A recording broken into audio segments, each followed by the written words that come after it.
If I started singing a song right now, you guys would probably laugh, so I'm not going to sing it because I know some people don't like Billy Joel. But Billy Joel's Piano Man, it starts off and it goes, "It's 9 o'clock on a Saturday. The regular crowd shuffles in."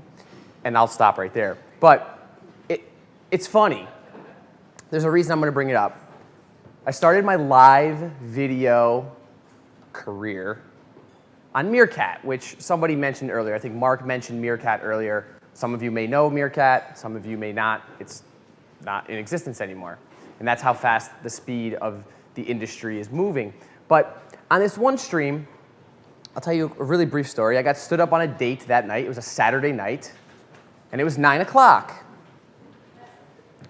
That's why the song works, I guess, right? It was 9 o'clock on a Saturday. And I decided I'm going to play around with this Meerkat thing. My good friend, Brian Fanzo, introduced me to Meerkat because he was at South by Southwest, which is where it dropped. And I said, let me see what I can do with this thing. And I love karaoke. That's one thing we didn't talk about in my bio. I love karaoke. So I'm like, let me just play around with this. Bear with me, I promise you there's a whole reason behind this, right? 7 hours later, I was still singing karaoke for random people all over the internet, which sounds really, really pathetic. Believe me, I thought a lot less of myself for a while for that. I was like, what am I doing with my life? Gary Vaynerchuk, Mark Andreessen, amongst many, many thousands of others watched my stream. Mark Andreessen is a venture capitalist in California, one of the richest in the world. Gary Vaynerchuk is a social media superstar based right here in New York City. Many of you know who he is. Watching my stream, engaging, requesting songs for me to sing, and I'm like, wow, this is really cool. People are watching this because it's engaging content. And that was something that live video afforded me the opportunity, not only to be live with an audience, doing something, which happened to be karaoke that night, but also to interact live. It's something you can't do with video, recorded video. There's YouTubers here in the house that are watching. There's YouTubers probably watching on YouTube right now on the live stream. I can't comment or I can't react to you during a YouTube video or during a commercial on the TV. I can't yell at you and say something and you can't respond back. But I can do that with live video. And what I realized was the opportunity I had at hand. So immediately, Periscope came out within, I think it was 3 weeks after Meerkat. And I got picked up by Huffington Post, Yahoo, Inc., and a bunch of others. I don't have to name them, it's not important. But they picked up the 7-hour live stream, like, this guy was live streaming for 7 hours and singing karaoke, yada, yada, yada. And all of a sudden, I'm getting calls from agencies and brands, large brands that were named in the outset, namely Applebee's, to do these major campaigns. So my favorite campaign was right here in Times Square, New York City, with Jason Derulo, the pop star, and the Ex-Ambassadors, another band.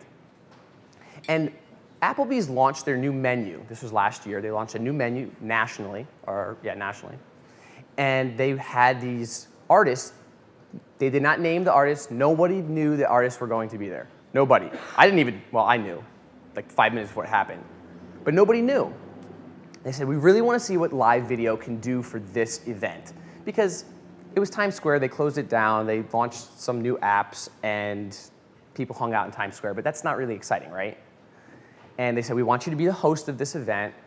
We've got exciting things coming. We'll let you know when it happens. So the day comes, and they gave me free reign of this event. They said, host it, do whatever you want, just don't cuss, and try not to show some of our, the billboards around you, which Times Square, it's really hard, right? There's a lot of stipulations they put on. I'm like, man, how does this happen? Like, how am I going to do this? Well, fortunately, I was able to make it through the day, and then Jason Derulo came on, he performed, I got right up front access, and the people on the stream were pouring in, they're sharing this content, because they're like, wow, Jason Derulo, like, you're like touching the guy. So I did, I got to interview him and talk to the band afterwards, and we got in the stream together. I have pictures all over the place with him and I together and doing the live stream, and he was talking to Periscope, and he said some words directly to the Periscope audience, and people were so excited about it. Oh my God, there were screenshots, people were sharing these things everywhere. And I tell you this story because that was a brand, and I'm going to give a lot of credit to Applebee's for taking the bull by the horns and saying, here's new technology, social live video. Live video has been around for forever. Well, since TV's been around. I mean, we've had live video. But live social video is new. And they said, we're really going to take this and give our audience an opportunity to interact and to see what we do. We're like, how fun? Are we a fun brand? And we want you to interact with the audience. So that was a big thing. They wanted me to interact and just be exactly the way I was on that stream, that 9 o'clock on a Saturday stream. They wanted me to do those things. And then many other brands followed. And I had the opportunity to do that. Brian Fanzo here in the audience, him and I had a chance to do another campaign with Applebee's that had major success. It was nationally broadcast. We streamed for 14 hours. We had 30 live streamers across the country. Ryan Bell was also one of those streamers that we pulled in from across the country. And it really showed the power of this community, but also that people wanted to see normal, regular, everyday people with access to things that they normally wouldn't. And they rallied around it. The brand, the audience rallied around it. And the numbers from that campaign were, through the roof, successful. And again, I've worked with a few other brands along the way, and those have had very similar success, all because they wanted interaction. So why do I tell you this? Like, how is that important? Why is it important? Because two or three things have to happen, right? You need to have that engaging personality, whoever it is. It can be someone in your business or in your, working for your company. You don't have to hire a front man. Like, I was a nobody. I still don't think I'm an anybody. I'm a nobody, right? I'm just a normal guy, and they called me in to be their front man for this host. But they could have easily just picked somebody in the business, in the company, at headquarters, an intern. They could have done that had they been an engaging personality. But without that, they wouldn't have been able to get the audience really pulled in. So you have to have the engaging personality. The other thing you have to do with live video is be consistent. So if we just did one stream and then we stopped and we just disappeared, yeah, you know what? We're gonna try and suck as much PR out of this one video that we've done for one time and walk away. People would have forgotten about the brand. That's how fast it moves, because just as fast as it went from Meerkat to Periscope, and then there's like 1,500 other apps that came out, that's how quickly people forgot about, what we did in Times Square and what we did. So we had to follow it up with something else. And fortunately we did, and we kept following up. They kept following up with other things, and that moved into other live types of media, not just the live video, but live Snapchat type of engagements. Again, I say live video, but you have to remember live engagement overall as a whole is very, very important as well. So the consistency is far and above the most important. Consistency, engaging, which is what people want, and I'm sure Brian Fanzo, his Think Like a Fan that he'll talk about a little bit later, it's all about that. It's thinking like your audience and understanding that your audience is watching you because they want to know what they don't know, and they want to be able to ask you questions and get answers. My father, growing up, he always said to me, the sweetest word anybody can hear is their own name. And I'm like, I never got it, I was like 15, and I have no idea what you're talking about, Dad. Like, why do you tell me these things?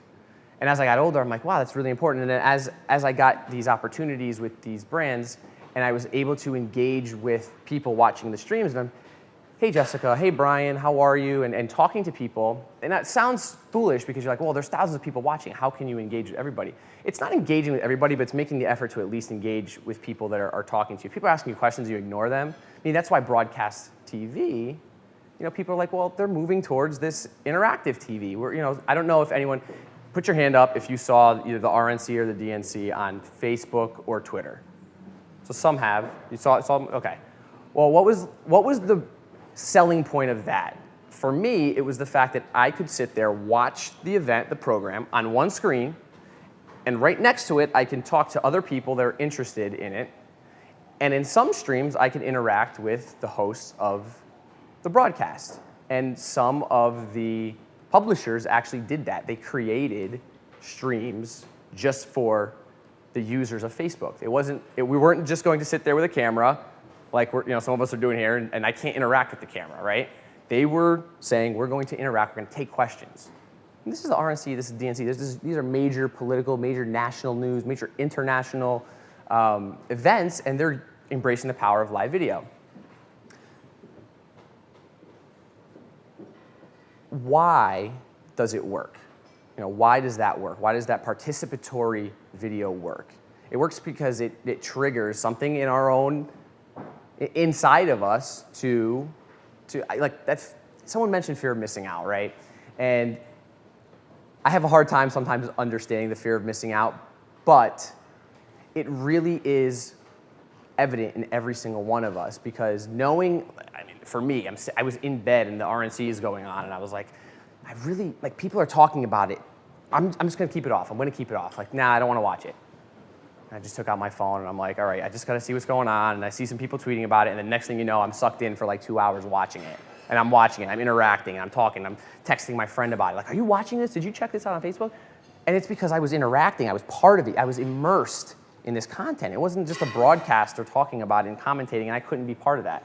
I had a voice. It's empowering. Live video is giving us that opportunity that we once didn't have.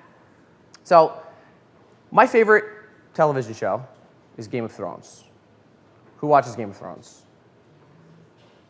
Some of you that don't watch, you need to watch Game of Thrones. Cinematic beauty, I mean, it's just fantastic.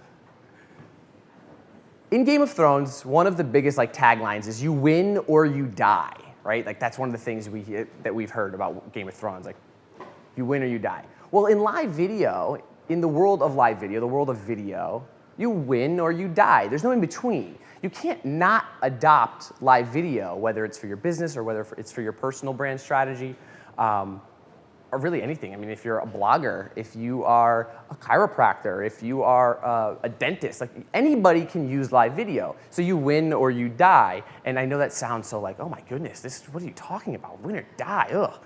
Well, you either adapt or you don't. And if you don't, you're gonna be left behind because there's so many others that are. Not to give too many stats, but Facebook just spent millions of dollars to pay people to create content on their platform, on live video. Millions, invested millions of dollars for people to create content so that the rest of us will watch something on that platform.